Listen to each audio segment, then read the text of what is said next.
రైతులకు అదిరిపోయే శుభవార్త అని చెప్పుకోవచ్చు. దేశీ కేంద్ర bank reserve bank of India RBI Kisan credit card నిబంధనల్లో భారీ మార్పులకు శ్రీకారం చుట్టింది.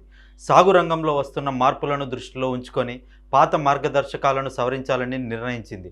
ఈ మేరకు కొత్త ముసాయిదా పత్రాన్ని విడుదల చేస్తూ పలు కీలక ప్రతిపాదనలు చేసింది. దేశవ్యాప్తంగా ఉన్న రైతులందరికీ రుణ సదుపాయం సులభంగా అందాలనేదే ఈ నిర్ణయం వెనుక ఉన్న ప్రధాన ఉద్దేశం. ఈ కొత్త ప్రతిపాదనల ప్రకారం రుణ కాల పరిమితిని 6 సంవత్సరాలకు పెంచనున్నారు. గతంలో పంట కాలంతో సంబంధం లేకుండా ఉన్న గడువును ఇప్పుడు రైతులకు అనుకూలంగా మార్చారు. ముఖ్యంగా ఎక్కువ కాలం పట్టే పంటలు వేసే వారికి ఈ నిర్ణయం ఎంతో ఊరటనిస్తుంది.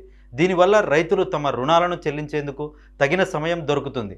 అప్పుల బాధ నుండి ఉపశమనం పొందే అవకాశం కలుగుతుంది. పంట కాలాల విషయంలో ఆర్బీఐ ఒక స్పష్టమైన ప్రామాణికతను తీసుకువచ్చింది.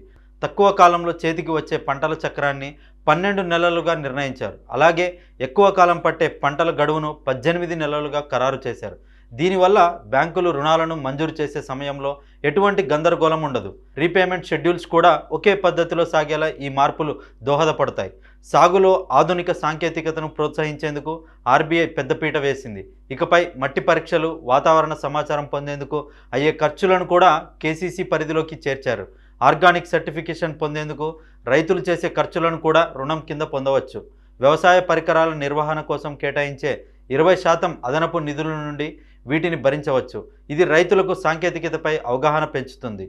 పంట సాగుకు అయ్యే వాస్తవ ఖర్చు ఆధారంగానే రుణ పరిమితిని నిర్ణయించాలని బ్యాంకింగ్ సంస్థలకు సూచించారు.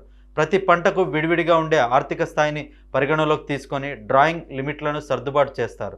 దీనివల్ల రైతులకు అవసరమైన మేరకే డబ్బులు అందుతాయి. అనవసరమైన ఆర్థిక భారం పడకుండా, సాగు పనులకు ఆటంకం కలగకుండా ఈ విధానం ఉపయోగపడుతుంది.